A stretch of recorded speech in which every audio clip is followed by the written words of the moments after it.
That's okay. The NHP streams are dead anyways. Man, people in your neighborhood leave the lights on pretty late in the season. Hello, hello, hello, hello, Hello, hello. hello, hello, hello, Let's see. hello, Why can't I hear you? hello, la la la. I still can't hear you. You can't hear me. Well, you know what? Come on, volume. Where the hell are you? Can you hear that? There we There we go. go. Yeah, but now you can hear you coming back. So we got to figure out why that's working and that's not. Happening. Okay. All right. All right. Mm-hmm. Now I don't hear you again.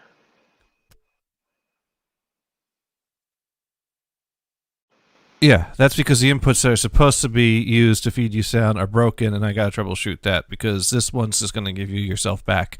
So now let's go back to fixing the broken one.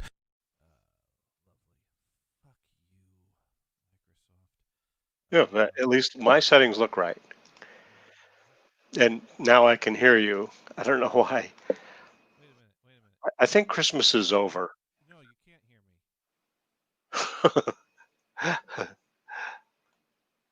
You can't hear me, right? Hello, hello, hello. 1, 2, 3, 4. I told you I'm Look at fixing this. Mini milkshake from Burger King.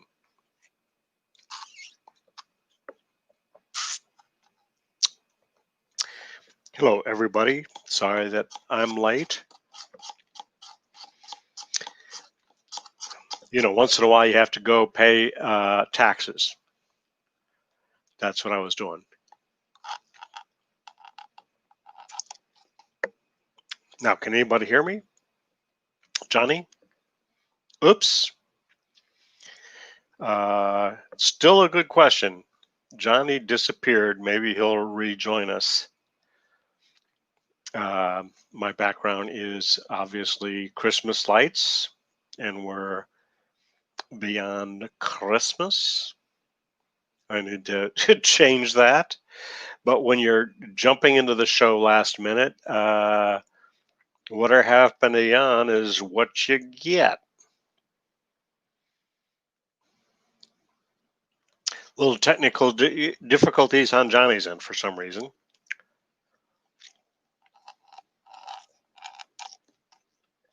Burger King makes a pretty decent milkshake, even when it's a tiny one.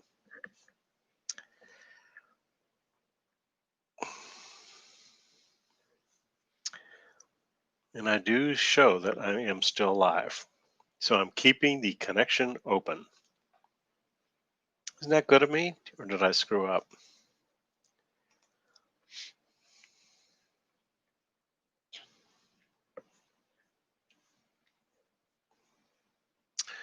We are looking good. I'm going to connect also to the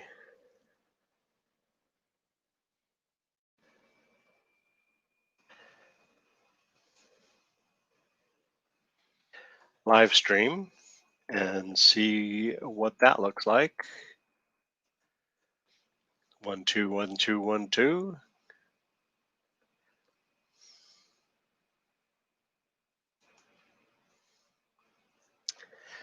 Here we go. Yep, that's on.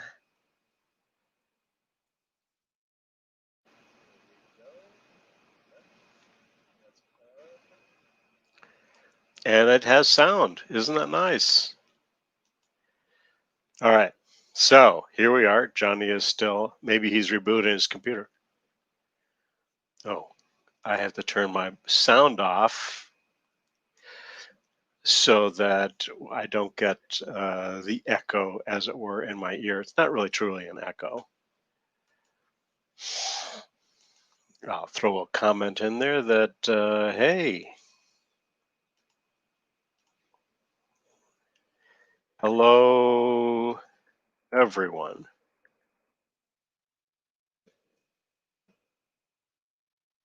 Bee. There we go. We got a comment on there. Johnny is still not with us. and I can't bring a comment to the screen. Only Johnny can as the host. Blah, blah, blah, blah, blah, blah, blah, blah, blah, blah. Again, I got a milkshake from Burger King before I came, obviously, otherwise it'd be melted. It is melting as we speak.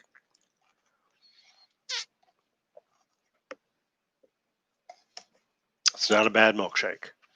Today's episode is brought to you by Burger King. You can see the gold crown. There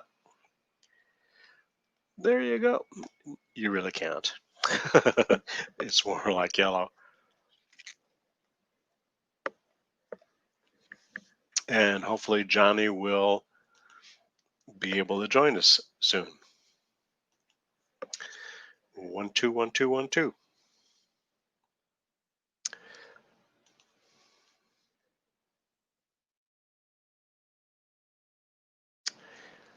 Let me check and see if he's saying anything to my Google email, Gmail. Negatory Pigpen. Let's see if there's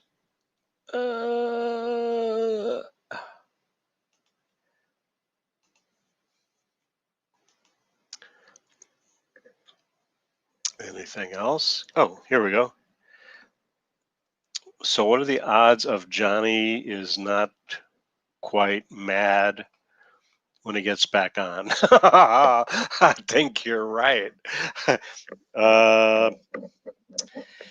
Maybe we should place bets before he gets back on. Oh, let's see. Who is going to bet against us? Oh, that's so sad. Why am I laughing? Hey, I had technical problems earlier today. I was writing out these checks to the IRS for estimated taxes. Number one, this is when, after 2.5 years, my toner decides I'm all out. So I get blank checks. You don't want to send a blank check to a government. So then I found a toner cartridge, put that in, printed it off. I like to scan the images of these things that I mail out as a record. So I went to the scanner. Of course, you got the page from, the voucher to send with the check, and the check doesn't want to feed through the scanner. Fortunately, it does not rip up the check. It just gets jammed and it doesn't work right. So I've got this thing that can be used to make a check follow through a printer. It also works with a scanner. So I have my voucher page and then followed by the check page, and that worked. But that was just another technical BS thing to put up with. Anyway, so Johnny is still not. How long does it take to reboot a computer? And how long can I continue to blabber on and on meaninglessly until uh-oh. And then Alexa decided to I think that fixes it. Yay! So we had a good run, but every now and then the Behringer decides, you know what we need to do? We need to fuck with things, and it stopped working so much that it needed to be the driver needed to be refreshed. And Behringer is one of those annoying devices that can't handle just uninstalling and reinstalling a driver. It's like, oh my god, you changed something. You absolutely must restart the computer right now. Never mind that you have everything set up the way you want it and everything open and everything ready to go. No, you will reset. You will reboot now and throw a wrench in everything. Now, Brian, the biggest problem is though I don't have time to prepare for anything like this. yes. I connect at 7:30 every Monday to give us a half hour to work out the details or test everything. Do we need to set the start time back to 8:30? No, we continue this. I just was working on writing up a check to go to the IRS, and I wanted to get to the mailbox. Because who knows if the post office will be able to process it in a timely manner. Forget about postmarks or anything else. The post office is not as efficient as it should be. Well, yeah, there is that. Anyways, I might have gotten Checks don't have to go that far. so Sacramento, which is not that far for me, and the other goes to San Francisco. So anyways, many years ago, at least 10 years ago now. Sandwich. Mm-hmm. At least 10 years ago, Rico built a handy-dandy messenger program application that has worked without modification or updates for many, many years. Now, there may have been some updates in the earlier years of the application, but at least 5 years has gone without an update needing to be applied to this application. Now, the Facebook connector part broke at some point, and that's to be expected because Facebook updates their shit every 5 minutes. So, of course, after about 2 of those updates, it breaks everything. If I've hit doing saying, did you say Samus? No, I said sandwich. Sandwich is Sandwich. Sandwich. It's got some ham and turkey and cheese, a little bit of mustard. Sandwich. Sandwich. So right. So this application has worked fine for at least 5 years as is. Probably the bulk of it at least 10 years. And I'm, giving you rough estimates. Could be more, could be less, because time is funny. Just this past week, Microsoft pushed out an update and decided, no, this code's not good anymore. And now Rico has to figure out which wall he buried the server in, cut it open, and get the server out of there so he can patch the code on this damn app that's been working fine for 10 fucking years before Microsoft decided to change something that breaks it. So kudos to you, Microsoft, for breaking perfectly good and legit working code that's been working perfectly fine without your fucking meddling for 10 fucking years. How many times have you left the office and you're using a laptop and you take the laptop home? Mm-hmm.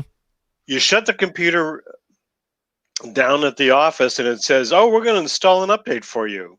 Right. You frickin' very much. I'm in a hurry today. This could have been any other time and we would have been fine. You know what the worst is? The worst was there was one time, one of the most stressful times working at Tharco. Actually, I take that back. There were probably times more stressful than that, but this was a stressful one. Bo had coming back from a trip, or Bo had come back from a business trip, and he got back in the afternoon, and he needed to check some email before he headed home. And he goes and sits in, now, mind you, for those that are not familiar with Tharco, Bo was the CEO of Tharco. Number one head honcho, the guy. So he gets back from a business trip and just will sit down at a desk, check some email before he goes home, which he's probably anxious to get home because he'd been on a business trip. And so he logs into his laptop, and the laptop decides at that moment, we need to apply all these updates and take for fucking ever to load because all these updates are being applied right now. And there's no fuck off and let me read my email. This can wait. No, it's sitting there cranking away. And so then his executive assistant was like, well, here, just log on to my computer, because that's the world of an executive assistant. The most important thing is the executive you assist. So if the executive's having a problem with his computer, very often their mindset will be, here, use mine. it's more important for you to have access to a computer than me. And of course, he doesn't have a profile working on that computer, or so he signs onto that computer, and it takes forever to load up a new profile and create the profile directories and everything. And then of course you open up Outlook and it's got to create a new mail profile. So and he just wants to check his email now. and so I grab like a spare laptop, I run down the hallway. So he didn't have his work email on his phone? I don't, it's funny that's like the first place my mind went to now, but that's not the first place my mind went to then. I don't know if he had a smartphone or if he had email set up on it, to be honest. Right. I can't recall were smartphones rolling out before he arrived. I know that there were, well, then again, this might have been back when I had one of those like BlackBerry-esque type phones with the little keyboard with individual buttons on it. That so there were some of those within the company, but I don't know that he had one, and I don't know if he wanted one. He may have. I'm sure he had a cell phone. I'm not sure he had a cell phone with email configured on it. Right. And Dune says 2 words: webmail. Tharco didn't have webmail configured with our Exchange server. Now, mind you, this is an old story, and also this is a small company that was a few generations behind things. So you put those two things together, and you're in a world where webmail is not necessarily available to every small company, and not every executive is on a phone that has access to their email. So this is like watching that episode of Seinfeld where they're trying to coordinate changing what movie theater they're going to, and this whole 30-hour episode could be resolved with a 2-minute text saying we're going to the other theater. 90s TV kind of falls apart with today's technology.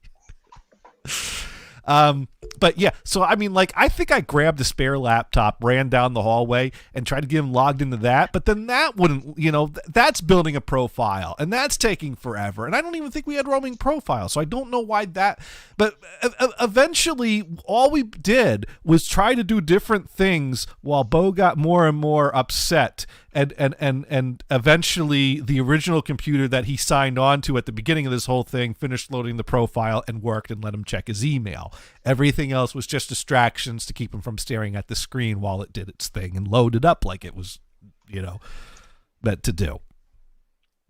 But there was that infamous sentence that you never wanted to hear from Bo. And this was one of the few times I heard him utter it kind of in my direction. I'm mad at you. It's like, wait a second. That was like Bo's said to, and he didn't say it with rage. He didn't say it with like anger behind it, but you knew that he was really upset when he would come in, because I think one time I saw him walk into the department, walk into Dale's office and say, "I'm mad at you." And it was probably on a day that it was raining and knocked out the phone lines, because as far as Bo was concerned, that was Dale's responsibility. And for all the phone troubles we were having, we should have switched providers by this point because they were letting us down. And Dale's response was, we can change providers. We can get upset at them. The bottom line is that no matter who our provider is, the phone calls are going out on the same line that are not being serviced by the company that owns them, that is being affected by the rain. Changing phone providers does nothing to fix this.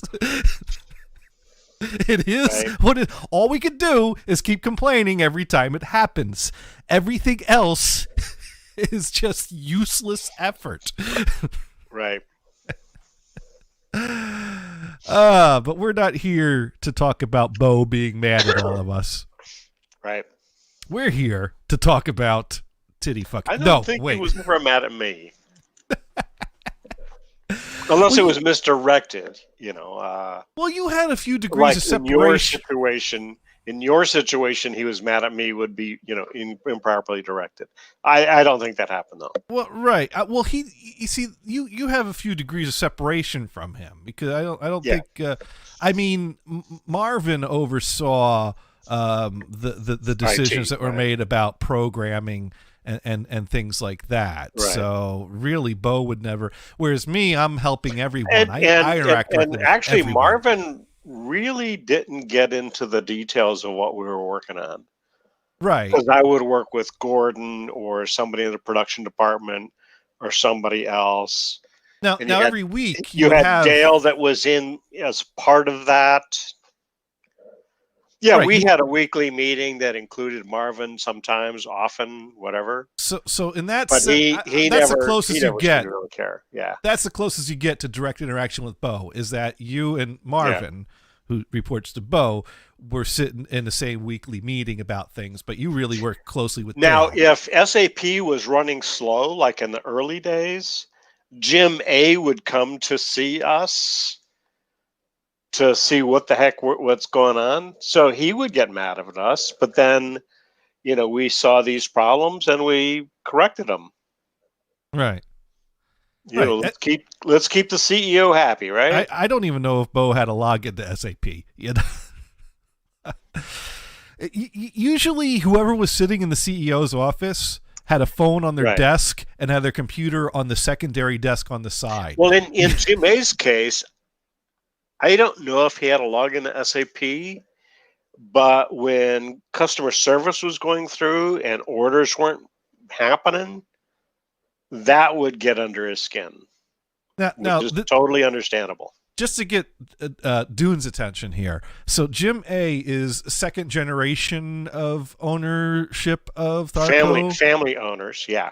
Before it was sold off to the holding company. And then when I came in, Jim was gone. It was sold to a holding company. Bo Venture was capital. Venture capital, CEO. Man. And highly Dave, leveraged. Highly leveraged. And when I started there was still some connection to the family, because third generation Dave A was the general manager of Tharco San Lorenzo when I started there. And what I could tell you is the only thing I knew about Dave A was where his office was, and sometimes he was in there. That's about the only thing. I never I think one time. Were you there when we marked this square on the floor and told Dave A, this is where you come in, where you have to stand when you come in to see us? No, I didn't know about it. It was a little square. It was actually right between your cubicle and Nick's. So it was pretty funny. That is. Yes, you have to stand right here. You can get away with telling him that? Oh, totally. Totally. David A was a funny guy. He was, he spent a number of years in sales, and then they made him general manager before we left. Right. We were out on the in the warehouse on a weekend doing inventory, and he kind of puffs out his chest saying, and I'm here and I'm not being paid. Let's see, you're the fucking owner of the company? Wait a minute. Yeah. You can decide whether you can pay yourself or not? Isn't he kind of permanently paid? I mean, and then actually everybody here that is salaried exempt, we don't get paid. Right. And we don't have a piece of the some people did have a piece of the equity. Well, I had like stock options. The only time I really ever interacted with David A was one time he brought me a personal computer, and it was one of those tech questions that wasn't really to get a technical answer. He wanted to have confirmation by an expert that he should replace it, which is usually never the first place I go to when I look at it. Generally, if you bring me a laptop and you want the answer to be, you should replace that, you should probably bring me a laptop that at least has like half the keys missing and a bashed screen. Otherwise, I'm going to look at that and say, well, you can replace that keyboard and you could get a new LCD screen and you could probably, reformat and get a clean install on there. And I'll have every answer of how you can fix that back up to its, factory setting. And let's face it, 20-year-old computers can still do an adequate job of connecting to the web and checking email. Maybe I'm exaggerating a little there. The point is, it doesn't take much power to connect to the internet and check your email, which is about like 80% of what 80% of the people are doing. Would Windows 95 still be able to do that safely? You can install Windows 10 on a later generation Pentium 4. It doesn't work very good. But right. Hey, why is my computer running slow? The point I'm getting at. Oh my God.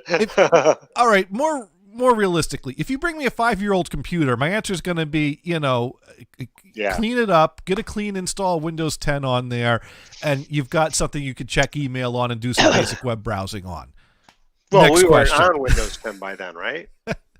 No, not that. In fact, were they on Windows 10 when you left, Tharko? No. I'm saying what my answer would be today. Today. Sure. No, I got you. The point is, in general, if you bring me a computer that's 5 to 10 years old, my answer is not going to be, oh, you should replace that. My answer is going to be what you could do to make it work. Because so it takes me a while to figure out that you're not looking for me to tell you how to make this work. You're looking for me to tell you. Oh, incidentally, I can't remember which laptop. I had a laptop that's, okay, so I came into it with Windows 10 to upgrade it, and it said, sorry, you can't.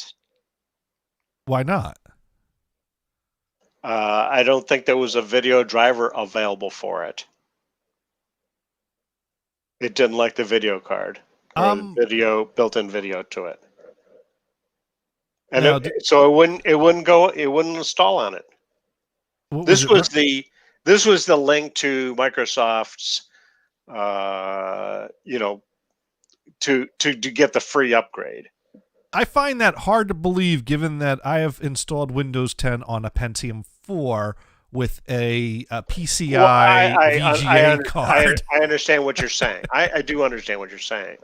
But I did have a laptop. That's I can't recall which one, but it says, no, we won't install on that. I don't believe that. I mean, I believe you saw that happened to you. This was early, and maybe they corrected it later. Yeah. Well, then again, when I'm installing Windows 10 on a Pentium 4, it's the 32-bit version. So maybe, I don't know. I'd have to see it. But yeah. Yeah. It is what it is. That's not an issue anymore because I don't have that. So anyways, where was I? I had some old Tharko Dells that didn't have a USB port on it. And that wasn't worth upgrading to anything else. That was worth sending to Nigeria to let them use it. Yeah. So anyways, we really got to talk about the important issues here, and that is the bathroom.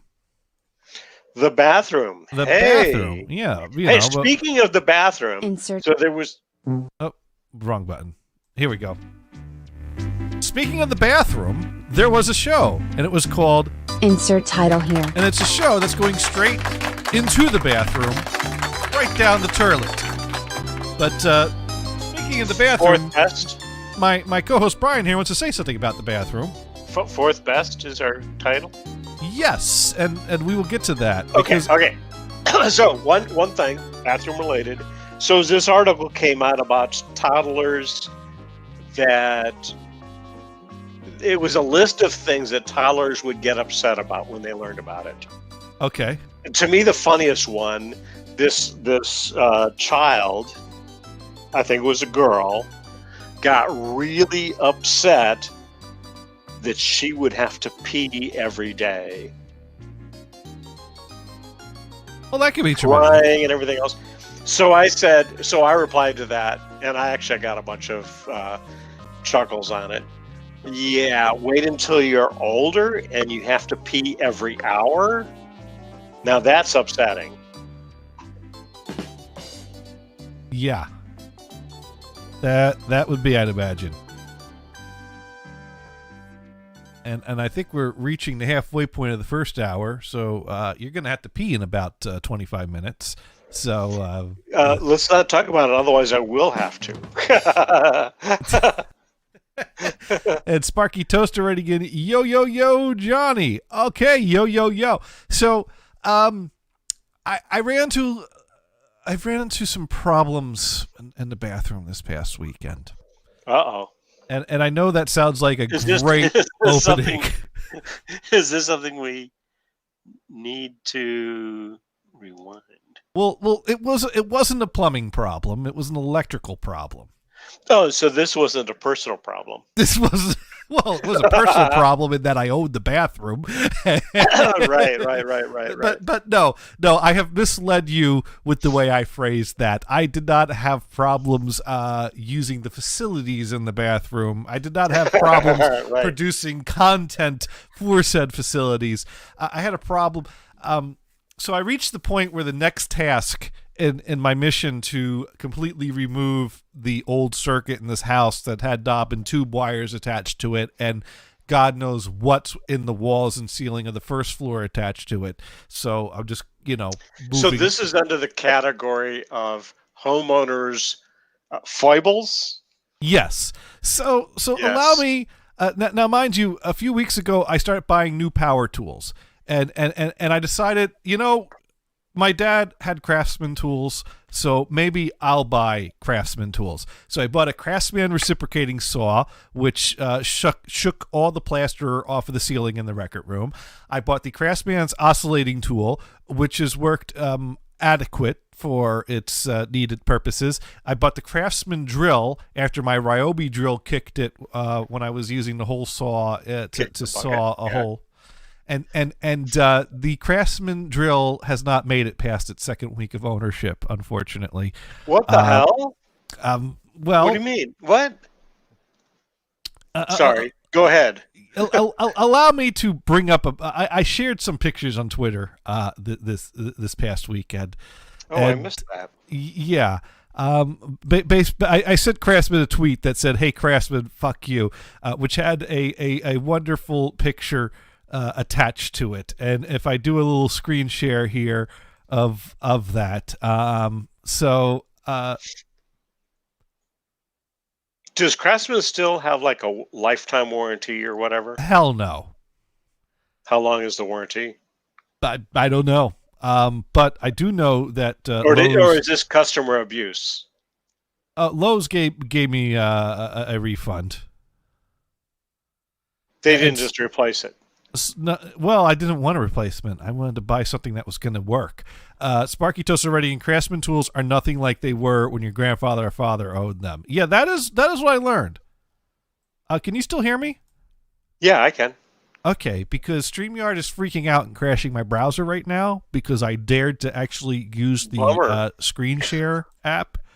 So more technical issues. Yeah, exactly. Yeah, so actually my dad had a Craftsman sander that he bought in the 50s, and the switch crapped out on it. And this was in the 70s, and we got a replacement switch. Nice. I'm gonna need to close. That's the way it should happen, right? I'm gonna need to close and reopen the browser because it is completely crashed and I can't do anything. I'll be right back. Okay. And you're still online though, right? You're just frozen. Anyway, so it appears that I have a solo show again. Hello, everybody. Welcome to the show. Hey, Sparky Toaster. Yep. Oh, restarting the browser. There we He gets go. back in. There we go. I had another solo show again. Awesome, huh? There you go. I'm getting the swing of talking while on my own, because the first round I just came up with random things and like, oh my god, I gotta keep saying something because we don't want dead air. No, And but and hello back to you again, Sparky. hello, Sparky. All right, let's see if we can make this work now without crashing. So this is what happened. That is where the drill was permanently installed, and would not come out from. The drill. You see the drill hanging there on the end of the bit that's coming out of the hole in the wall. So it's your snake bit, whatever you call it. Right. Allow me to it's jammed in there. Yeah. I'll let me explain why I had that in there. I mean that is what that bit's supposed to do. But if I so let's say we draw a line here, and let's pretend that that's a straight line. And over here is, my backyard. Listen, everybody, isn't that fantastic artwork that we're viewing right here? And here's the tree stump from the tree that I had cut down. So that's the backyard, right? And so we got, the interior of the wall, because a wall has an empty cavity with two sides, right? So there's my back wall of the house. Now over here we have another wall, and I love the straight line. That's right. And over here is our bathroom. So there's like the toilet tank, and there's the sink, and this corner here. Don't you love it when a cat goes to the cat box and hangs his butt over the side and the poop misses the box? What does that have to do with any of this? I don't know. I was looking at your toilet. I says, you could miss just like the cat. I could. I am not an artiste. So does your toilet have a top hat? So Are we make funny of his artwork? So over here is where I want to put the box that's going to have a plug outlet and two light switches, one for the light above the vanity over here above the sink, and one for the light that's in the ceiling of the bathroom over here. Of course, right over here is where the stud is. So getting a wire to go from this box here to the light switch around the corner and up over to the vanity over here is a little difficult to do with this stupid ass stud right in my way, blocking the path for me. Just cut that stud out and see if the roof doesn't collapse. So that is why I decided to drill a hole into that stud. That's a gingerbread house. I love it. So this is me trying to drill a hole into that stud, and at some point the bit grabbed something and didn't want to let go, and so I spent like an hour or two trying to reverse the drill, trying to forward the drill, trying to wiggle the drill, trying to push and pull the drill, trying to forward. And so at some point I smelled burning and smoke started coming from the motor, and I didn't want to lose a second drill, especially when this one was only 2 weeks old. So I gave the drill a rest. I gave my aunt a call to see how she's doing. I gave my dad a call, see how he's doing, and then I tried to work. So how was your aunt?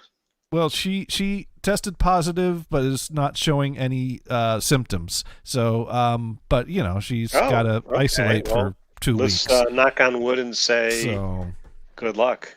So approximately how old would she be? That's a good question. Over 50? Yeah, it's got to be in her like 50s ish. Okay. I'm very bad with ages. Good, because when you talk about people that are getting a little older and they're not showing symptoms, that's wonderful, but still stay away from them. Yeah, well, she's got to kind of isolate in a. She's in a care center, and that she's going to isolate for 2 weeks. But she's kind of bummed out because that's for sure. So well, even if she didn't test positive, she would still be isolated, which is what happens in these care centers. Well, that's what she's been. She's been isolated, but she's got like an apartment. But now she's isolated in something that's more like a hospital room. So, so they moved her out of her apartment. Is it multiple people in the apartment? well, the care center she's at is kind of locked down, so she can't really leave her apartment. Not even the dining hall. Is the only person in that apartment? Yeah, she lives alone. So they went from her apartment to a smaller apartment unit. She went from her apartment at the care center to a room at some kind of another care medical facility. We don't need to work out the details here, but we're doing a show. So let's go back to the gingerbread house. People want to know about COVID. She's not showing symptoms, and we'll keep her in our thoughts. Wonderful. So I'm trying to get the hole in the now it turns out what the previous owners had done in this house was they had a wire that kind of went around the corner and was pinched between the stud and the wall. Like I took the wall, I eventually cut that piece of the wall out from that corner, and I found the staple that was holding the wire to the stud that was being pinched by the wall.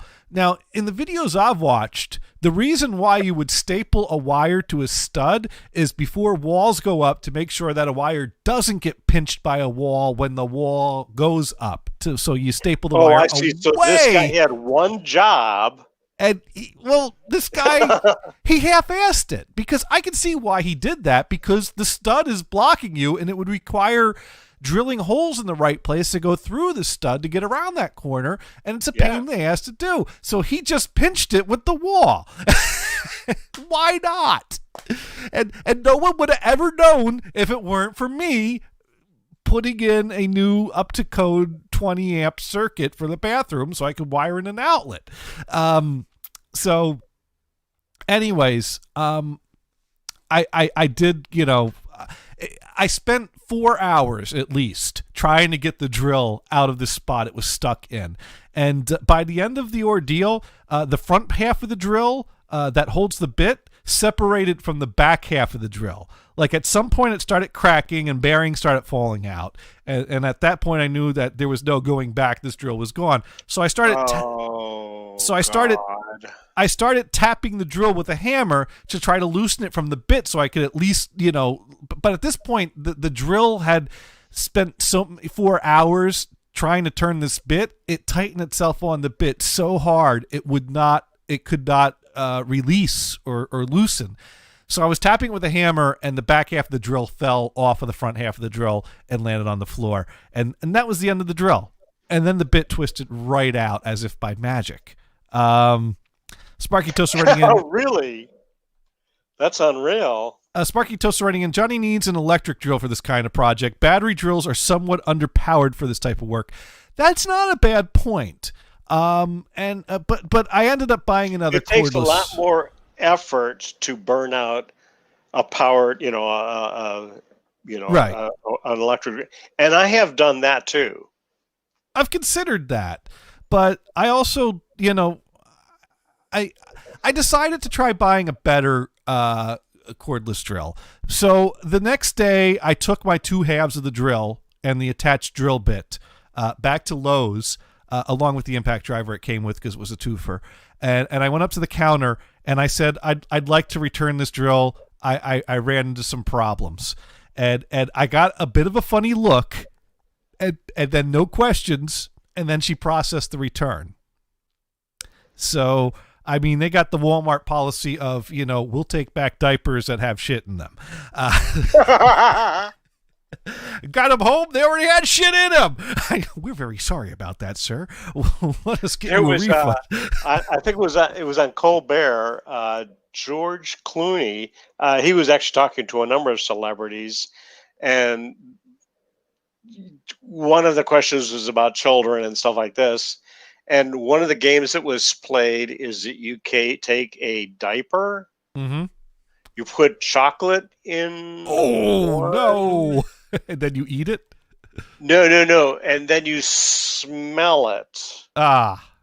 It's like no, no, no, no, no, Well, no, well, no. well. There was the episode of Jackass where they would plant chocolate pudding diapers in a trash can and then pose as a homeless guy on the street, and Oh no! Oh no! and then take the diaper out and eat it for crowd Why did I bring reactions. this topic up? Oh my god! I regret Yeah. it already. You've not seen that episode, I take it.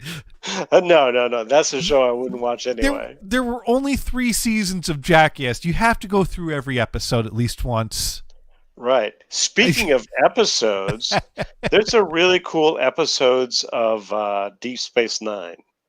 Well, No, we don't want to go that because there would be spoilers. No. Stick your fingers in the ear and yell Hashtag no spoilers. la because I'm going to tell you the answer. Hashtag no spoilers. La. So let's get back to our drill here. Jake and Nog, la. Jake and Nog. So Sparky Toaster wants to know what I bought. So of course I do too. so after they process Get on with it. So after they process the return, I said, I'd like to get my bit back from the half of the drill that it's still attached to. Would you have any tools or anything you could use to get the bit off of this? And so they called the most senior person from the hardware department over. He took a look at it. He looked at me a little funny, and then he said, "Let me." And he took it. He came back about 15 minutes later, said, "No, sorry, man, I can't get that off of there." I'm like, "Okay, could I keep the half of the drill that's still attached to my bit?" He said, "Yeah, sure. We don't need that back." So let me ask you this: this Craftsman drill, does it have a key to work the bit? No, it hand tightens, and you hold it and you push the forward button, and that kind of twists it tight, and then you just Yeah. It doesn't have a chuck, which is great because chuckless Chuck it. Let me tell you, a chuck on a drill press is the most interesting game of roulette you will ever play, and anyone who's ever done this knows exactly what I'm referring to.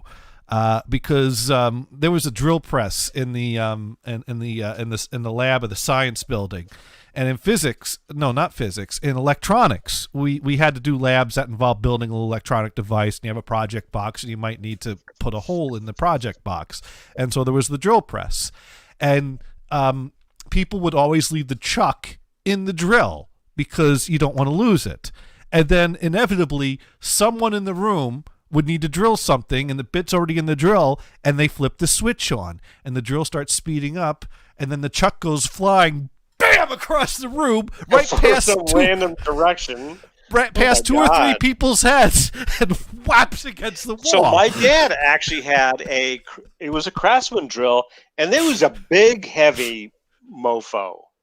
Yeah. Big deal, with a chuck, and it had this hunk of rubber that was like a rubber band attached to the chuck that you would attach it to the cord, I think. I see. So it would stay with the drill,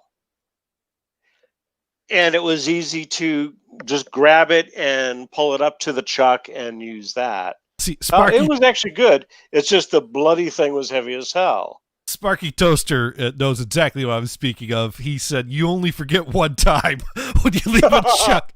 Well, yeah. You know what? For me, I didn't have to do that. I was in the room where someone else did it, and I watched it go past my head. Right. There were like 5 of us standing around in the room, and we're like, "Oh my! How lucky are we all right now that this isn't in one of our skulls?" Right. Yeah. Why wasn't I wearing that face shield? Right? Oh man! Or the welder's helmet. So anyways, because that guy is in the room, I need to be doing that, right? So the guy came back, gave me my bit, and said, "I can't get off of here." I'm like, "Can I keep this half of the drill?" "Yeah, sure." So I kept the front half of the drill with my bit on it.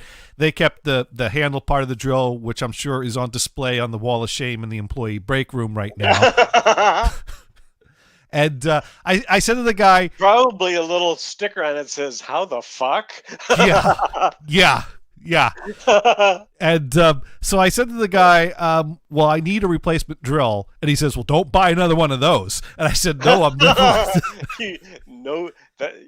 No kidding. Yeah, I figured that out, but thank you for the advice. What would you recommend? And he recommended the same thing that Dune recommended, and the same thing that Sparky Toaster's recommending, a DeWalt. So I bought a DeWalt drill. And it costs a little more than the Craftsman, but let me tell you, if it's going to save me another 4 hours of trying to fight this, bit out of my wall, I'm all in favor of it. Although I'm gonna suggest that you be very careful with your DeWalt. Yes. Because some people have made complaints about the DeWalt quality of today's products.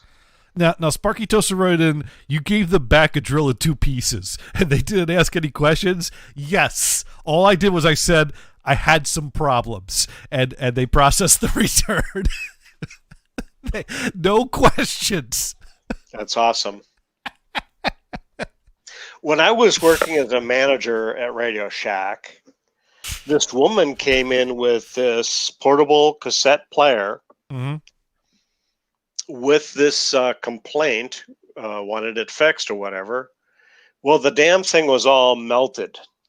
I says, how did this happen? Well, she had it in the back of the car. Yeah.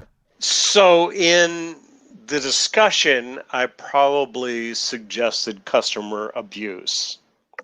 This made her rather angry. Well, yeah, that accusation so I normally said, does. okay, what I will do, I understand that.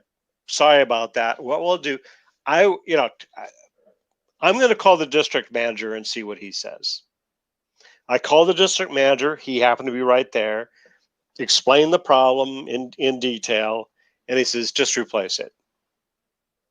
I said, okay.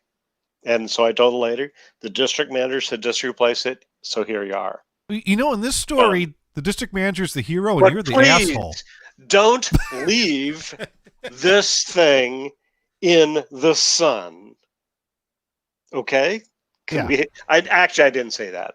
I just got to her and go, well, that's the way it is. So, anyways, this leads Do us we need to have warnings on every package about every little potential thing? Well, this leads us to Apparently we do. This leads us to the show topic.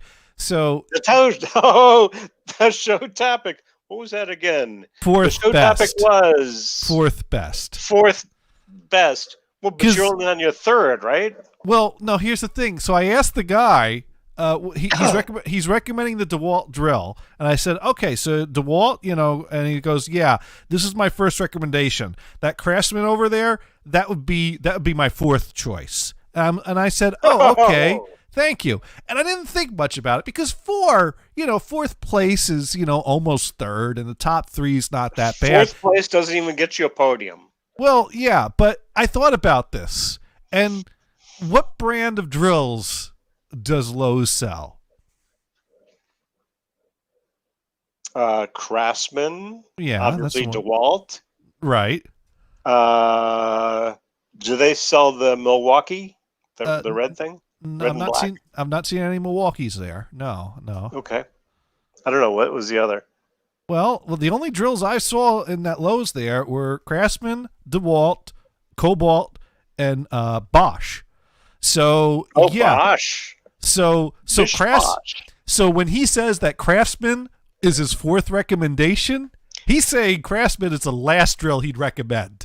Is what I figured out he was saying, and I thought that was great. And so the DeWalt was what number?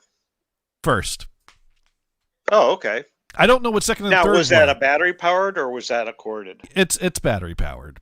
But okay. Hopefully, it should be better than this Craftsman piece of shit. Now the problem is that now I have Craftsman reciprocating saw and oscillating tool that take one type of battery, and a DeWalt drill that takes a different type of battery. I know. So I wish I had known this from the start.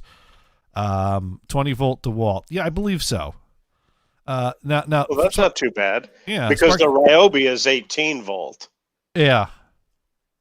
Which I haven't had any trouble with them. Well, right now my Ryobi, I have quite a number of Ryobi products. Right now my Ryobi is 0-volt because that's how many volts it draws when I pull the trigger and nothing turns. But Is so- that battery is dead? Because batteries will just clip oh time no, when they're dead. oh no, I there's- have two actually that are dead. the battery's got voltage. The drill just ain't pulling any. So it's an 18-volt So, battery. oh, It's a 0-volt drill. Yeah. So yeah, that is the story of that drill. So I managed to, basically cut a notch out of the wall to the corner and to Well, the that's vanity. right. We're still working on that bathroom project. Well, it's fine. I got the lights back on. I do have holes in the walls, but I got the lights back on last night. And now here's the problem with the bathroom. So if we go back to my wonderful diagram that was so expertly drawn with many brilliant straight lines, you know what? Let's redo this. Oh, I love this. We're not going to save that. We're going to use the line tool You're not this going to time. save it. That is excellent. Oh, look, it is straight. There we go. So there's my back wall. Like Another one, and it's parallel to it. I didn't want to. I wanted to draw a different line. All right, and then we got Actually, draw up from the bottom, probably. yeah, and then we got there we go. Look at that, another wonderful line. You're going to be a happy line art drawer. And then I could have and then here would be my stud. Which, Is that like a double stud? well, I need to fill it. I told it to fill, but it didn't fill. But So it's double, so in other words, it's load bearing. I don't know. Not just a 2x4, but two of them. I actually don't know really. But it's I don't know how deep it goes. This is not to scale. So anyways, the light switch to turn on the ceiling light in the bathroom used to be right over here. All right, so we'll say there we go. There's my light switch hanging out of the wall. We're back to the previous standard quality of. Let's undo that. Let's go. All right. So here we go. Here's the light switch to the bathroom. Mind you, the bathroom's on this side of the wall. So we'll put a door right here. Okay. All right. So there's our entryway, and there's a door, and there's a light switch. So you turn on the light, and you go in the bathroom, and the light's already on. And that was weird. And then there was another. You draw an oval for the toilet. And there's a light switch there for the vanity, there's the shitter. And the sink is where next to it. There's the Right sink. Yeah, there's the sink. Okay. Sink with cabinet. So basically, I took this switch out, and I moved it over here next to this switch. Although I put in a triple box in there and new switches, and I also put an outlet in that same triple box, and it's all ground fault, arc protected, Does all that. Code like it to be that close to the sink? Well, it's ground fault protected. Okay. You want to make sure there are restrictions to have it out of reach from the tub and the shower, but it's okay to have it right next to the sink because you're using your hair dryer. You're using. I mean that's why it's got to be ground fault protected and arc protected and all that. Sure. So here's the thing. It's been our habit to turn on the light switch while walking into the bathroom, which is really easy to do in one fell swoop and keep walking in. It's been really convenient. It's just been kind of weird that the light switch is outside of the door. As you go into the bathroom? Sure.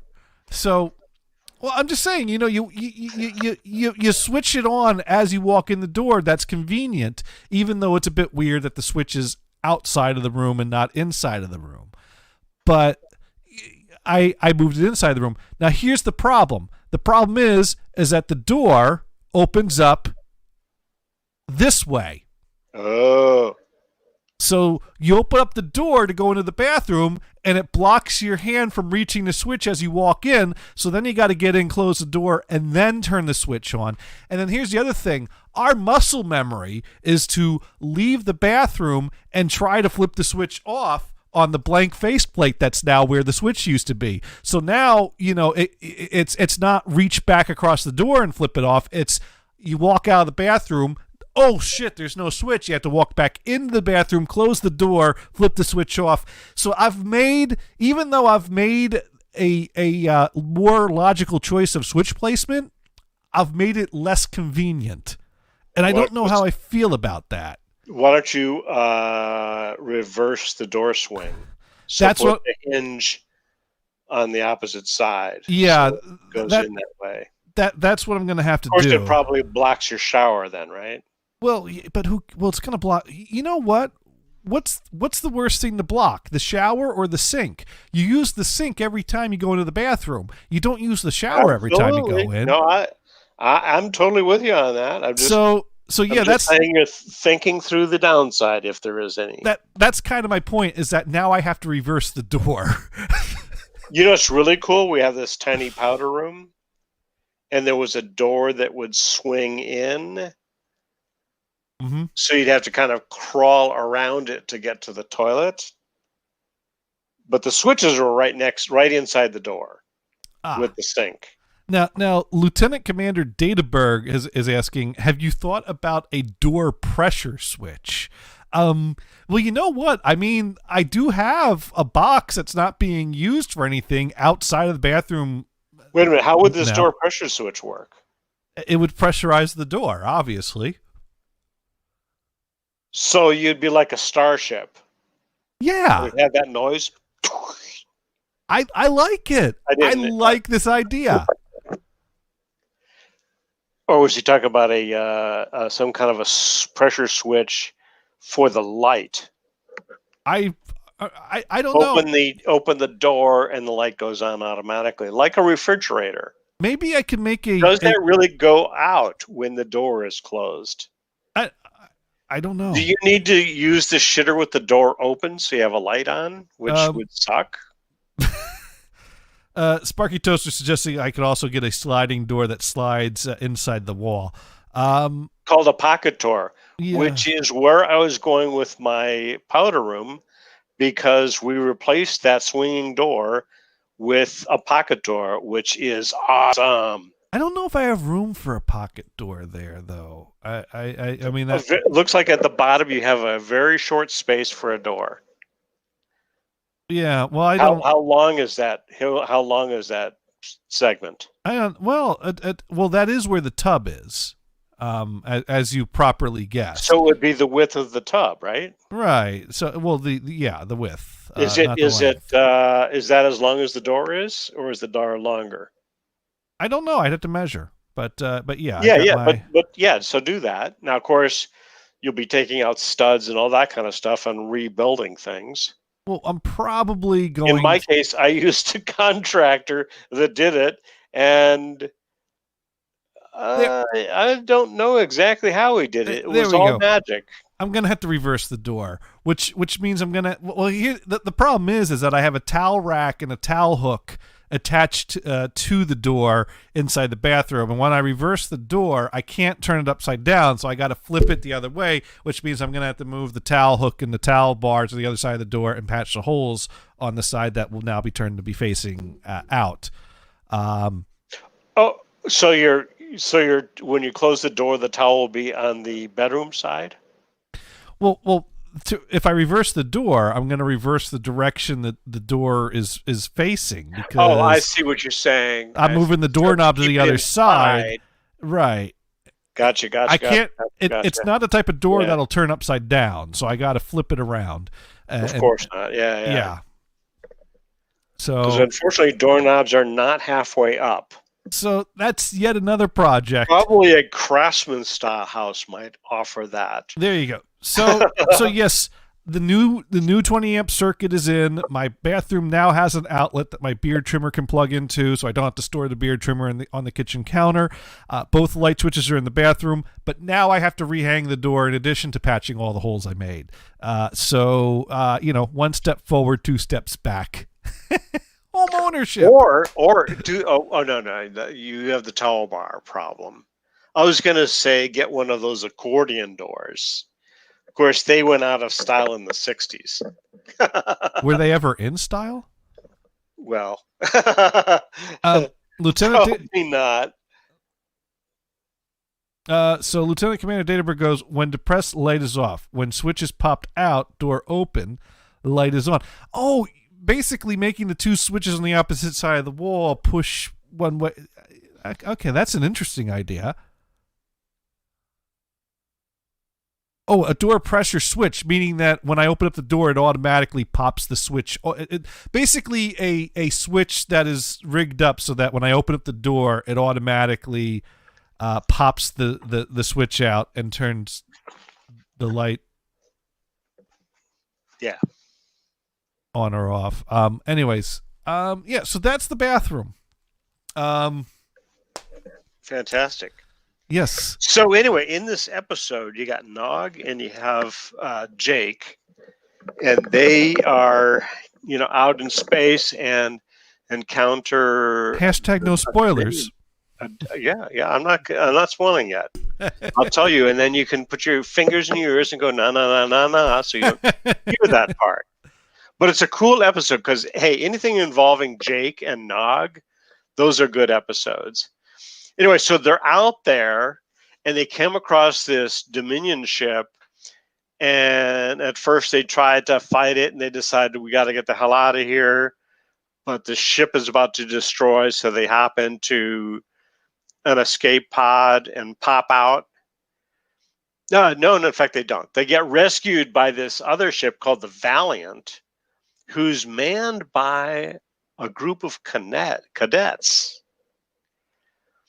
And they pick up Jake and Nog, and then they decided we're going to complete our mission and go after this Dominion ship. It's actually a very cool episode. Everything about it's cool. But why are we spending an episode of our show describing episodes of other shows? Well, I want you to kind of give you the little energy about your Star Trek viewing coming up. Okay. Of course, you're still on season 1 of Deep Space Nine, right? I am. Yes. Yeah. Okay. Anyways, Marquitos are putting in now. Lieutenant Commander Databerg is. I get now what you're describing. You're describing something that's good for a closet light, so that when the door is open, the light is on in the closet, and then when you close the closet door, the light turns out. But if you did the reverse of that for a bathroom light, that the bathroom light is off whenever the door is open, and the bathroom light is on when you close it, it'd be like a phone booth. Where you go in the phone booth and close the door and the light and the fan comes on. Right. But then again, normally the phone booth is left on all the time. I mean, the door is open all the time, so therefore the light is off. Right. So it's only on when the door is closed and someone is in there. Right. And that's what you can do for the bathroom, because typically when you're using the bathroom, you close the door. The only thing is that if you ever wanted to go in and do something at the sink but then again, if you want to just do something at the sink with the door open, you could always just use the vanity light, which would still be on the standard switch. So that is an idea. Or you have it so that when you enter the room, whether it's by motion detector or a trigger from the door, where the light is on for a given period of time, which means if you're taking that long dump, the light will turn off on you. That's why the motion detector would be a better idea, because then you'd be sitting on the crapper and you wave your hand and look at that, my hand disappeared. As someone who has sat in for a long dump in a bathroom with a motion detector and have had it to make that awkward moment of, while sitting on the can in the stall, flailing around to try to get the lights to turn back on, I can tell you I don't like that. I'm not a fan of that. Yeah, but you're in a stall in a public restroom. You got your own bathroom. The motion detector's there. You just kind of flip your arm and it goes back on, and your hand disappears. Motion again. detectors to control bathroom lights are not for cat owners. You mean the cat should be able to drink out of the toilet, but can't have a light? Well, that's why we keep the lid down. Shantico just recently discovered. Oh, I can't say this too loud. She's right there. Shantico recently discovered that there's water in the toilet bowl, and now she keeps trying to get in there. And she's looking at me as if she knows I'm talking the cats about are her. very trainable to use the toilet rather than a litter box. I know that, but that requires covering up the toilet with saran wrap and sand for a period of time and gradually transitioning it. Well, that's training. But we only have one toilet in the house. You know, you could do. Here's this. So you go to a camping department of some store and get a porta potty and train the cat to use a porta potty. Nah, I'm not going to do that. And then you could transition to the actual toilet, hoping that the cat doesn't decide that that's where you're supposed to drink. It's bad enough sharing a toilet between two people. I don't want to start sharing a toilet between 4 entities. Right. And how is a cat going to work the bidet? Oh, don't tell Shantico about that, because Shantico loves to drink water out of any vessel that she can find with water in it. My cats would love to drink, particularly the black cat that I have, would jump in the bathtub to drink out of the drip, drip, drip, or in the sink. There's a little drip, drip, and the cat would just love to do that. And Shantico, sometimes I'd even crack the faucet on a little bit so that it would be a steady little stream. I mean, Shantico was quite disappointed that we switched to the fake tree this year because she used to love drinking out of the tree stand. Oh, seriously? Yes. Oh, man. We put up the tree, we water the tree, she'd be like, don't you put in a chemical to make the tree last longer? We never had that. We just. Oh, really? I don't even know what that crap is. It's like, I don't think that would be healthy for anything. Dune Ready Good, have you flushed it while the cat was drinking it? No, the cat tried to drink from the toilet, and Kristen stopped her from it and told me about it. So, right. Oh, and Dune was just asking for a friend. Yes. So my favorite thing is that guys get complaints because they leave the toilet seat up, right? Right. Well, I never do that because I close the toilet because I don't want the cats, even though I don't have cats anymore. I haven't had cats in 22 years. The cats have trained you so well that you... That's right. That's right. The cats trained you so well, 20 years later, you're still closing the toilet lid. Still closing the toilet lid. To keep the cats out that are long dead. And I still, which way do you hang the toilet paper? Do you hang it, so it comes down away from the wall, or do you have it toward the wall? Right? Now, here's the thing. My cats have not discovered that a toilet paper roll could be a toy, so I still hang it away from the wall. Over. I actually prefer it away from the wall as well. Yeah. Well, that is the correct way. Even though the cat's training hasn't worked, and actually, I don't recall them ever doing that. Yeah, Now, apparently Nick may have had a cat that did that at least once, because when the topic came up at the office, Nick goes, "Oh, any cat owner will tell you the correct way is to hang it behind." And I'm like, That's right. The patent for toilet paper shows that it should hang over. That's right. Yeah, obviously those people have never had a cat. Oh my God. And it's always nice, because I remember for a while my mom would hire a cleaning lady to clean the house, and you always knew when the cleaning lady was there, because you go and sit down on the shitter, and the toilet paper would be folded to a nice triangle on the end. Yes, right. So our staff, though once in a while, usually it's the triangle, right? Right. Sometimes they come in and it's like a flower. Oh my God, am I allowed to use that now? Oh, yeah. Now you got to bring your own. Is Right. is that Reach like under the cabinet above the toilet and is get is another. is that like the fancy soap that you can't use to wash your hands? There's the fancy toilet paper roll that you can't use to clean your ass. Is that? Yes, we are going downhill quickly. I think we finally reached some quality material here for a moment. This is Right. We should we should have named this episode "Bathroom Humor." I think I might have to edit it after the show. Or you could say, what did we call it again? Fourth best. Fourth best plus bathroom humor. Yeah. Because we don't want to lose that aspect of it, even though it's still related to the bathroom. If I were doing it again, wait, what? Staff?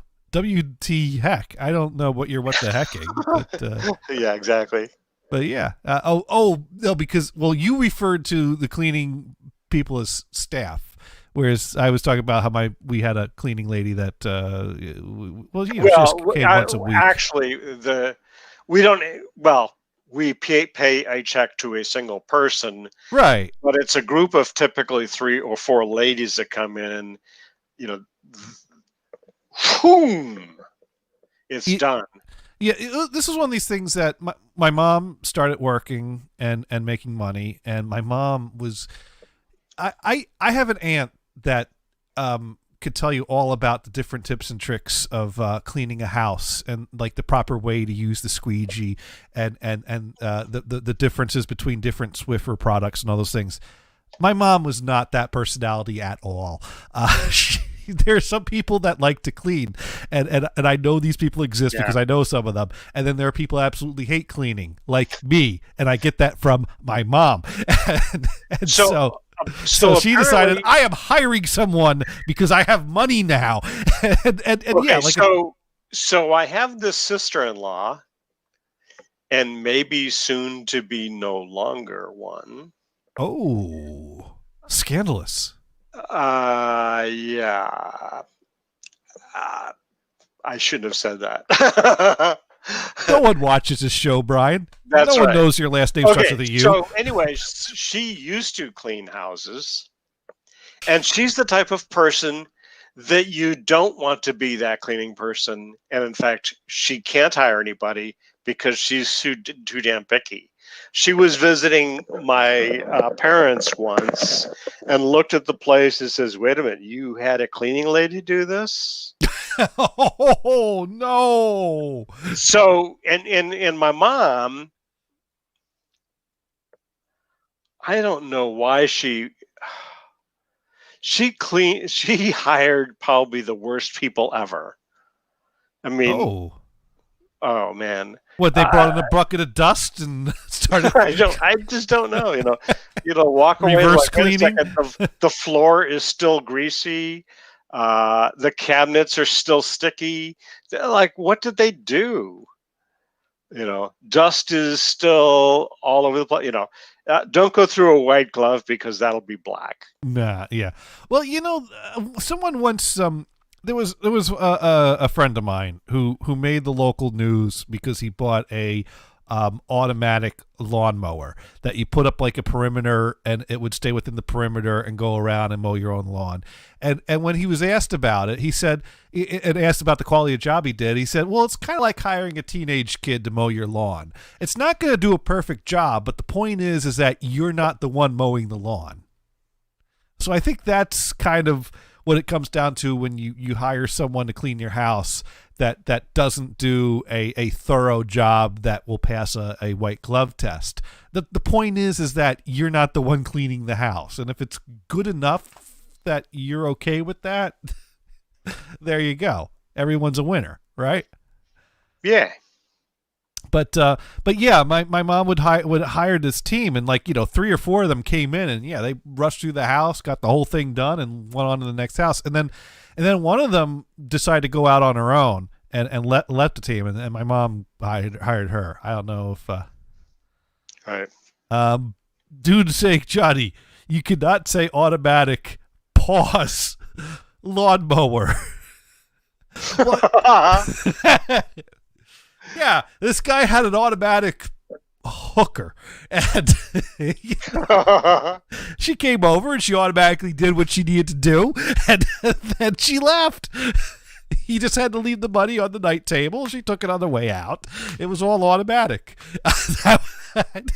Damn it, dude. That's what you were thinking, isn't it?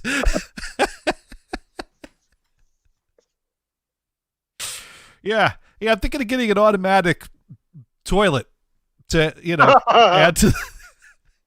add to the bathroom. Well, I wasn't sure what to call the lawnmower. Dude goes, that's better. Thank you, dude. I'm glad you approve.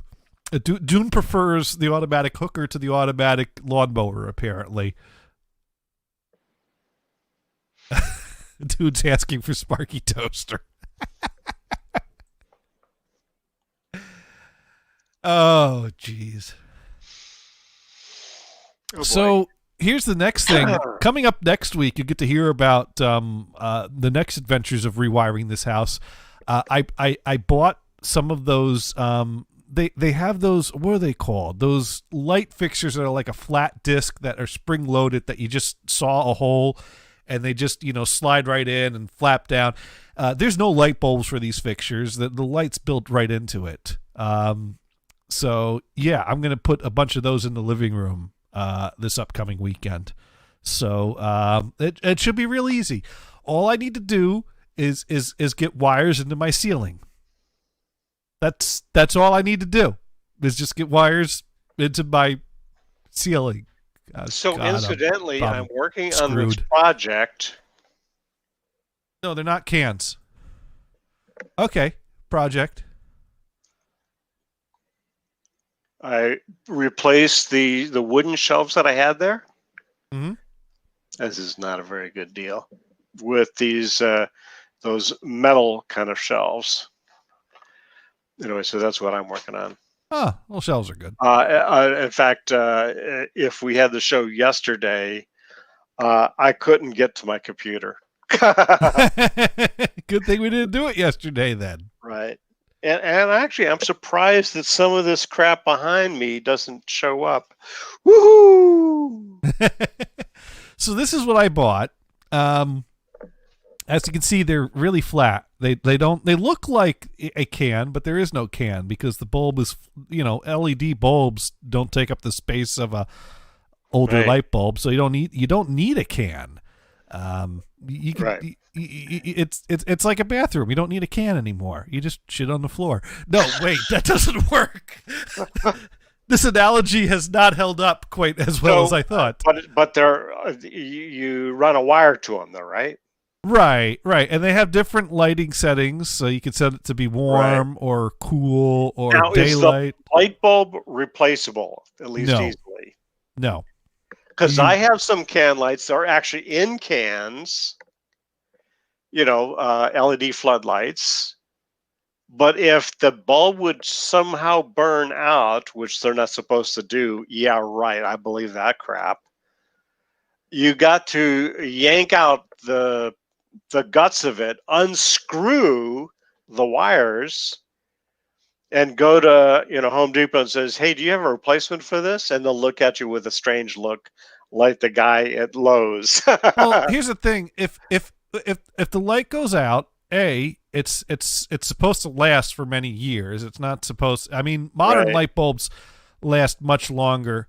I mean, you must allegedly. You must notice that you're changing light bulbs much less frequently than you were in the 80s, or for you, the 20s.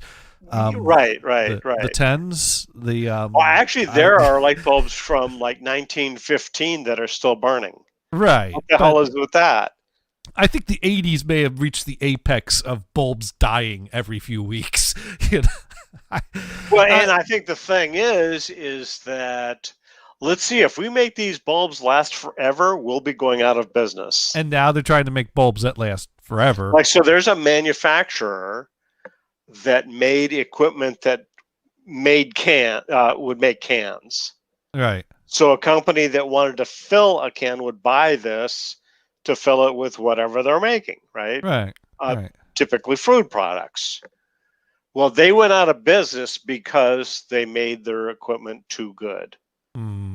So they didn't have a maintenance plan where the company would call them and says, "Hey, come in and fix my can machine." Oh, okay, we'll have a guy right down.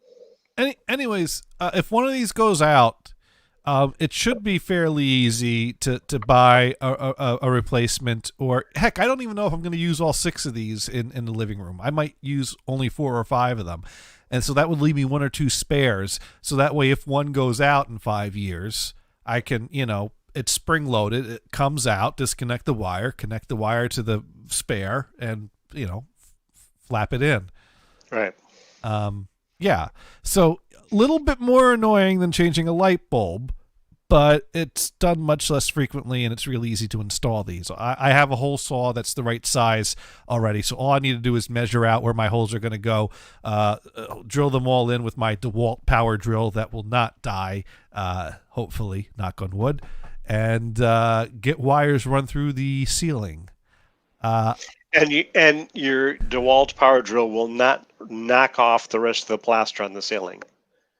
Yeah, I gotta say, I've been using hole saws after the reciprocating saw incident, and right. I'm fairly confident after drilling the hole for the stairwell light, because the ceiling is cracking around the stairwell light. And I was sure I was losing that ceiling as soon as I touched it with anything with any bit of vibration.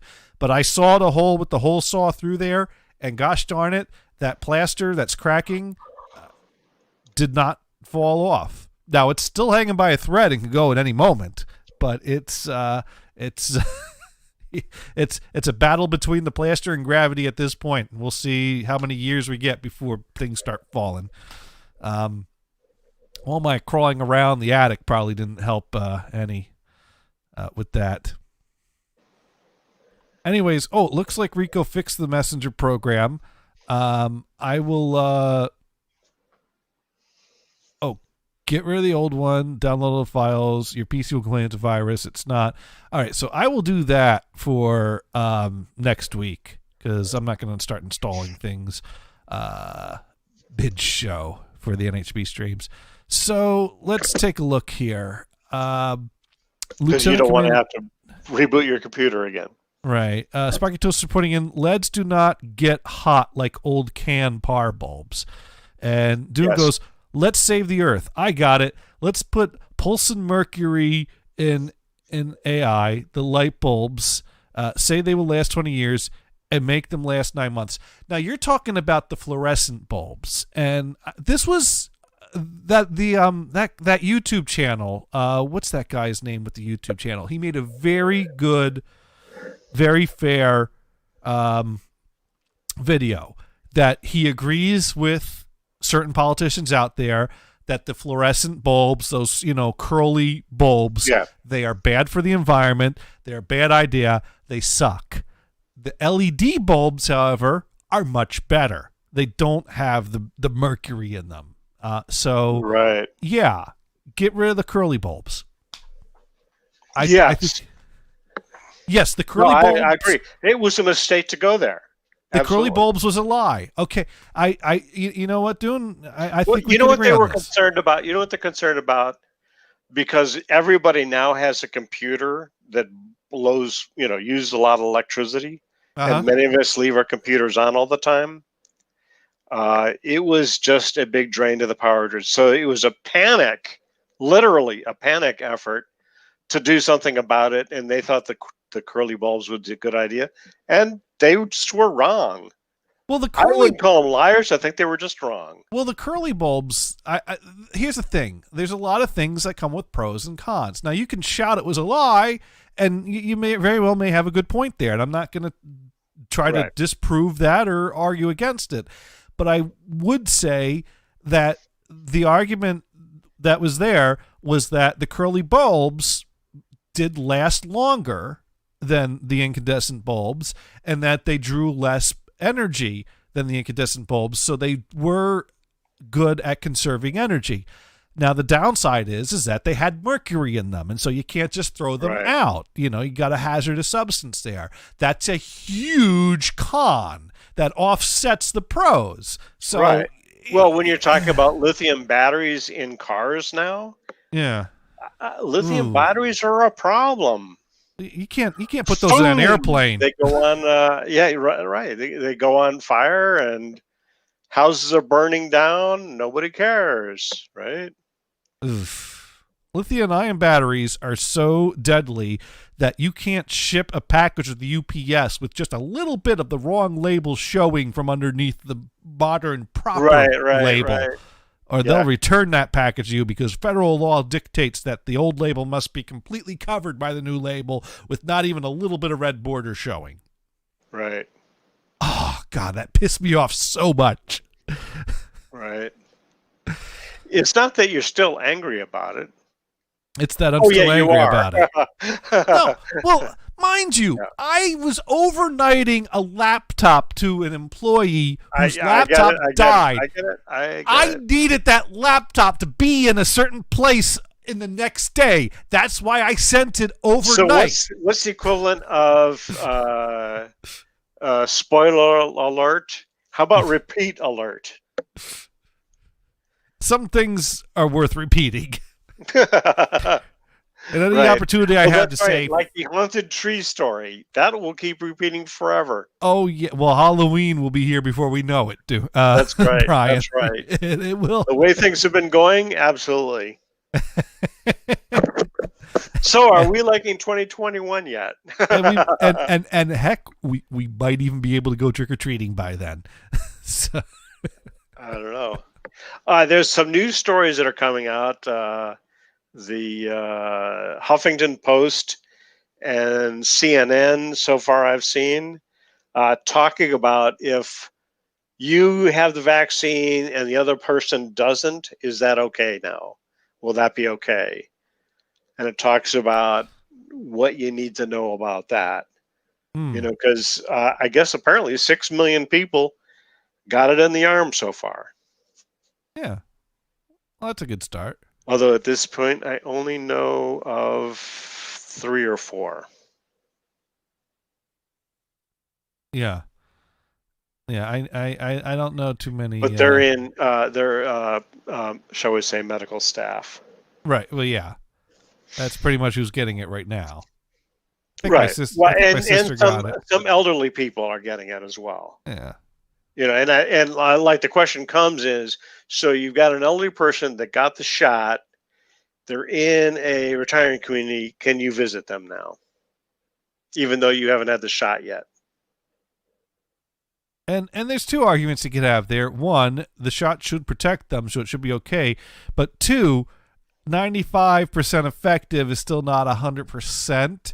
And so sure. that's where it's more effective when more people have had it, and that builds the herd immunity. But also they also talk about at one point, do you get the vaccine where you're even at that 95%? It's not like you get the shot and immediately you're at 95%. There's a lot of question as to how this all works. And see, one scary article, there were 2 doctors that got the Pfizer shot that died. Now, Dune writes in that the spiral bulbs did not last longer. That was not true at all. Now, I don't have the numbers in front of me to prove or disprove that statement. Yeah. I know the claim is that they lasted longer. Yeah, I remember commercials on TV with like a kid that came home as a baby when the parents put the new light bulb in, and he reaches like his teenage years, and they're like, "Oh no, the light bulb went out. We'll have to change it." And the teen's like, "You can change a light bulb?" Because this was so shocking to him because of all the years that he came home. But I don't have any numbers. You know what? I got to say, yeah, I've had to change those light bulbs. I don't know if I've changed them more frequently or less frequently. I haven't tracked it. So but the data, as far as I'm concerned, is rather shall we call it subjective or anecdotal. I have two curly bulbs. I think that's two in my two houses that are still in use. I only haven't replaced them because it hasn't been convenient. One is an outdoor bulb where the fixture is banged up badly, and you go, oh yeah, if it rains, that bulb is going to be rained on, period. An incandescent bulb, if you flipped the switch on and it was wet like that, it would probably burn out. Or if you had it on, it started raining, the bulb would probably burn out. All right. Or maybe even shatter. I mean, but at least with the twisty bulb, it doesn't get as hot. So it will still last. Although I'm suspecting that at some point the socket will begin to rust, because this is near the ocean where you get a lot of salt air. I mean, I think that the twisty bulbs that I've had in the years probably lasted longer than the incandescent bulbs, just going on vague memories. Yeah. But the big thing is I don't think they lasted as long as advertisements. Sure. They did not live up to the claims. They certainly did not live up to the claims. Oh, but see, now which would I be fair have to call lies. that I think will last forever. Mm-hmm. Because when I replaced them with LED, rather than recycling them, I put them in a box in a cupboard, which will mean they'll probably never be used. Right. So they will last forever. There you go. And that averages out, right? That's right. That's right. Let's add it to the data. Yeah. Even though it's actually rather irrelevant. It's funny. We talk about light bulbs, and I didn't even get back to after I bought the drill at Lowe's, I also bought some light bulbs because the vanity fixture in my bathroom, I always was like, damn, this is such an ugly vanity. Maybe I should replace it. And I realized the reason it was an ugly vanity is because it's one of those vanities that you're supposed to use the big globe white light bulbs in. The round globes? Right, the round globes. Yeah. And the flippers, they just bought standard bulb-shaped LED bulbs and put those in the fixture. So it just looks like a row of bare bulbs above the mirror. Right. So So LED bulbs, good marks for them. But standard size type bulbs? Okay, no. dude, that's ugly. You're not supposed to do that. So you're a dork. So I figured, let me buy a box. Of course, and again, he had a high school student that did some of the work, right? So I'm like, well, I'll buy a box of the globe bulbs, and that will improve the look of that vanity. And we'll think about replacing it maybe some other day, but at least for now, it'll look somewhat normal. Did you put those in yet? Yeah. Oh, I was going to say, snap a picture of the other bulbs, and then after you switch them out, snap a picture of those, and then we'll compare. Which one do you like? I could do that. Just as a gag. Naturally, we know the answer. But anyways, so I the point is that I bring the drill and this box of bulbs up to the counter to ring out. And the guy, he rings out the drill. He takes the security tag off of it. He moves the drill back onto the counter. He knocks the box of light bulbs off the counter onto the floor where they smash and break. No. What? It didn't last very long. No, that did not. So I had to run and grab another box of bulbs off the shelf and hold up the line because it's funny. He knocks the box off. I hear the sound of glass breaking as it hits the floor. He looks up at me and says, "I hope they didn't break." And I'm like, how many actually broke? Do you know? Okay, you're a klutz and you're hard of hearing. That's right. That's right. Was he an elderly person? No, he was like a teen. Right. Young adult, maybe. I don't know. Maybe he was being sarcastic. Good job, buddy. Good job. At least as far as the sarcasm is concerned. Sparky Toaster writing in, the twisty bulbs did not get to full brightness until being on for 5 minutes. That was you know what? I will say the first fluorescent bulbs my dad bought. My dad bought 3 fluorescent bulbs through mail order because they were like on sale and at a good price. And those were ridiculous. Like you turn on the lamp and it was like 20% light dimness for like the first minute. Seriously? It was on. Wow. Yeah, it was, but they weren't twisty. It was a plastic base with like 3 upside down U's that came up and back down. Yeah. Those were still fluorescent though. Yeah. Those were really early fluorescent bulbs. And I have a couple of those in the bathroom, and I really hate them. It's like, wait a minute, you got a weird socket for this too?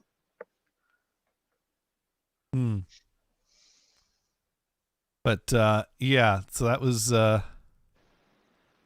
let's see, OX64 writing in, I got twisty bulbs that are right at 15 years old. They seem fine. Yeah, they're fine as long as they don't break.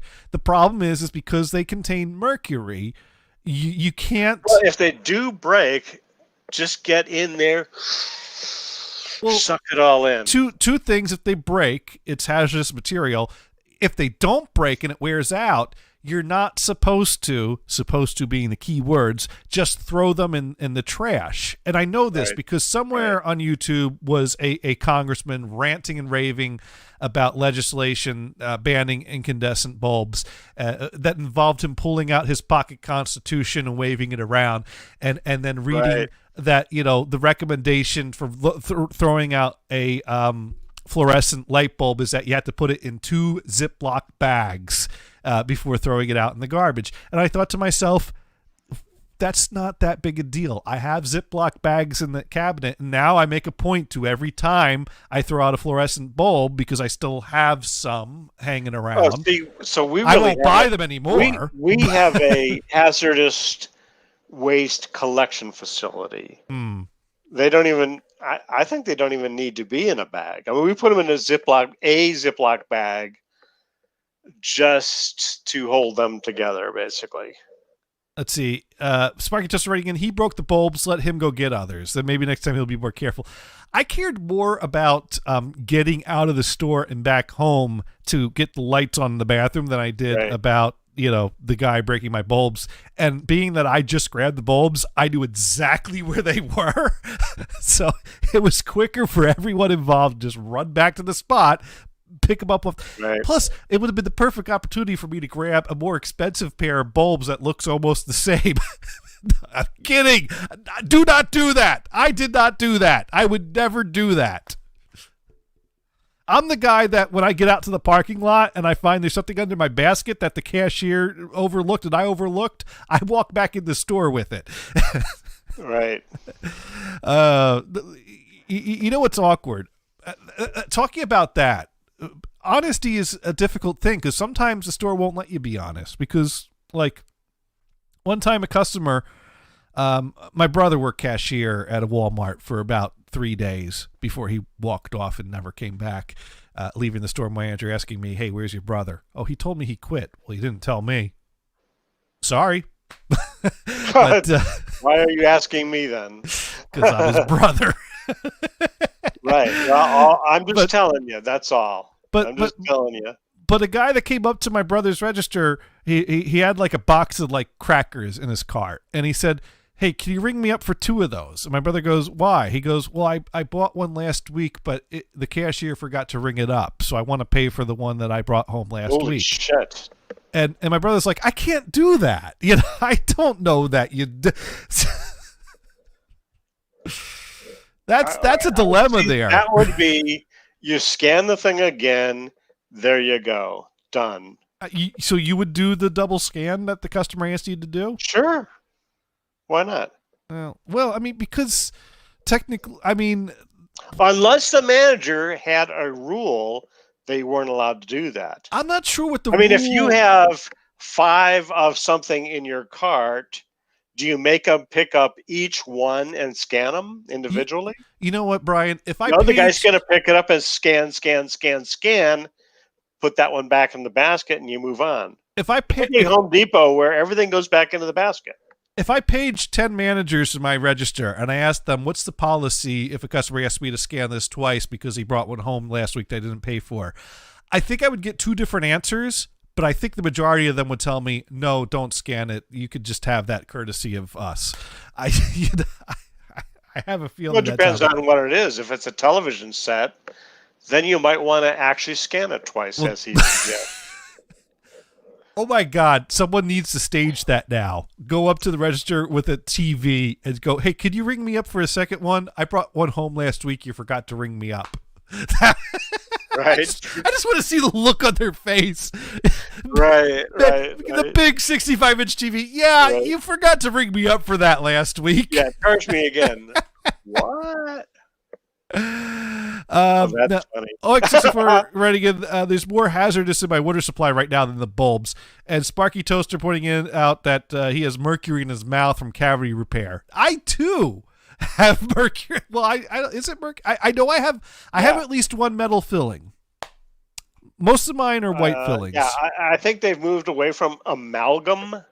But yeah, that was definitely a big thing. Of the metal filling, I mean, I know metal fillings used to be mercury, but were they still mercury up into the 80s and early 90s? I don't know when they switched out. I don't. Now, the thing is, did you ever use mercurochrome? What's mercurochrome? So, they would use iodine. You got a little cut, you put iodine on it. Oh, I never did that. Okay, iodine's not good. They used the thing called mercurochrome. It was a liquid. It was red. It actually kind of looked like the iodine. And that's now gone because that contained mercury. The only thing... And hey, so do you think I'm crazy? Maybe we have a lawsuit coming because I actually liked mercurochrome. Sparky Toast. Because, hey, what? You would not get an infection with mercurochrome. It just makes you a little wacky. The only thing I ever had was after I had the stitches on my face from the snow shovel incident, they would put... It did burn like crazy. You're right. But you never got an infection from it. If I would do running in Red Death. No, the only thing I ever had put on a cut was... Red Death.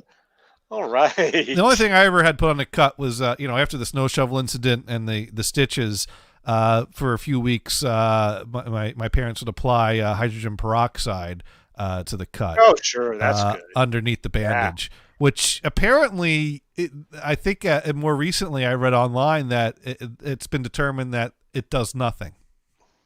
Like, yeah, it foams up, and that makes you think it does something, but science shows that it really does nothing useful. So that's nice to know. It's like scrubbing bubbles, right? Spray that shit on, it foams all up. Oh, look at those wonderful bubbles. They're doing... it's cleaning because you can see the bubbles. They're doing nothing. They add that in there to make you... thing. Yeah, it's marketing. Marketing's great, isn't it? God. Yeah. The foaming bubbles.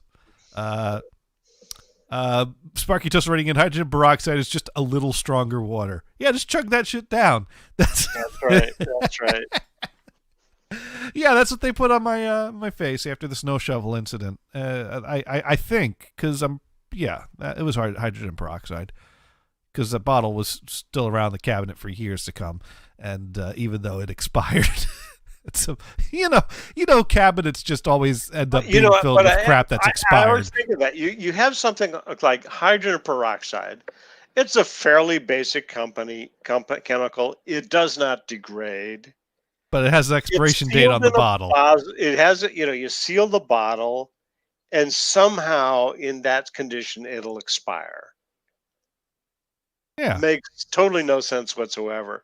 I love, to me, is that 100,000-year-old Himalayan sea salt, right? Pink stuff. They mine it out of the mountains, deposited 100,000 years ago. And now that they have it in a jar, there's an expiration date. I think they got it out of the mountains just damn in time. It's like I forget the details of the story, but I think there was like some ancient site where there was some like ancient statue or something or fossil or something that was left, and the natives of the area or native tour guide is like, yeah, and this thing is 1,000,003 years old, and it's like, wow, how did you get that so exact? Well, 3 years ago, this archaeologist told us it was 1,000,000 years old. That's awesome. Okay, so you remember the story that came out, oh shoot, a dozen years ago about the Iceman found up in the Alps? Right. Okay. And they had estimated his that it was about 4,000 years old. Okay. Probably said that because Christians think that the earth is only 4,000 years old. But we don't have to go there. We're not a religious program at all, or Right. even anti-religion. But there's an update to Who's the to say? article that suggests that actually he was 5,000 years old. Maybe they did a little more accurate carbon dating. 4,000, give or Maybe take they 1,000. decided not to be PC with the fundamentalist Christians. Whatever the case may be, 5,000 years old. Anyway, so this character has animal skins on, and apparently he was hunting. Apparently he was executed. You know, there's all this speculation of what was going on because he was actually killed by, I don't know, blunt force trauma or an arrow or something. Anyway, so one of the commenters said, why are we, get this, this is something 5,000 years ago. Why are we glorifying hunting and killing animals? Okay, what the fuck, buddy? So Sparky Toaster points out that hydrogen peroxide does loosen up earwax, so it's great for cleaning out your ears. Really? I didn't know that. What is witch hazel all about? Witch hazel? Yeah. What's that? You can go to the pharmacy and get witch hazel. What's that? I think it is, well, it's a plant-based material. I think you use it against a rash. Some people are totally into it. I don't have any. I never used it. I've never heard of the stuff. So here, witch hazel is a natural remedy. Okay, that tells me all I need to know. Close that. And no, okay. Witch hazel is a natural remedy made from the bark and leaves of a plant called Hamalus virginiana. Long used in traditional medicine, witch hazel is usually applied topically in order to treat certain skin conditions. Okay. So, you know, rub some plants on your skin and maybe it'll do something. In fact, there is, I can't remember what it's called. In fact, I even got some. There is this ointment that has this plant-based material that's common in Mexico, and it's a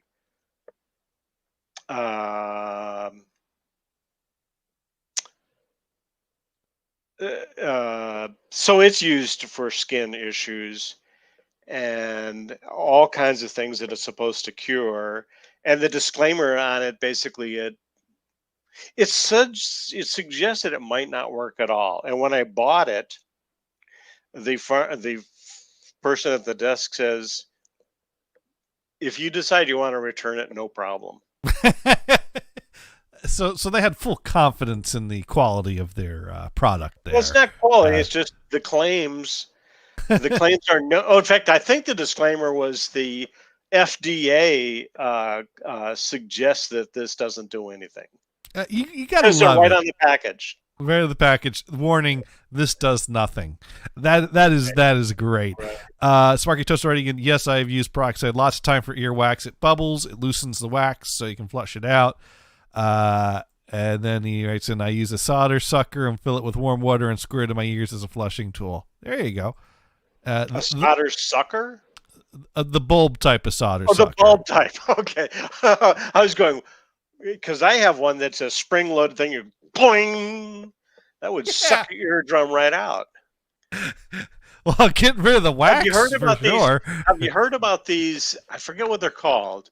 but they're essentially like a wax cone that you stick in your ear and you light the far end.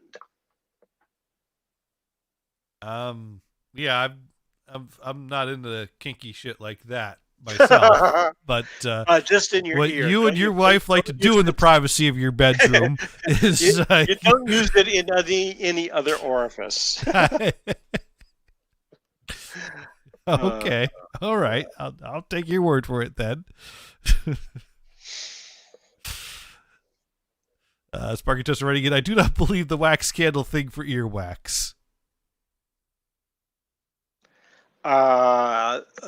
That is an old remedy that goes way back.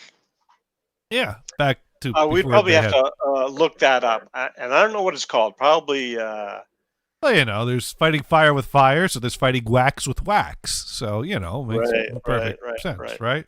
Yeah. Well, but fire is part of it, so. Yeah, you're fighting wax with fire and wax. Right. Yeah. Makes perfect sense, right? Sure.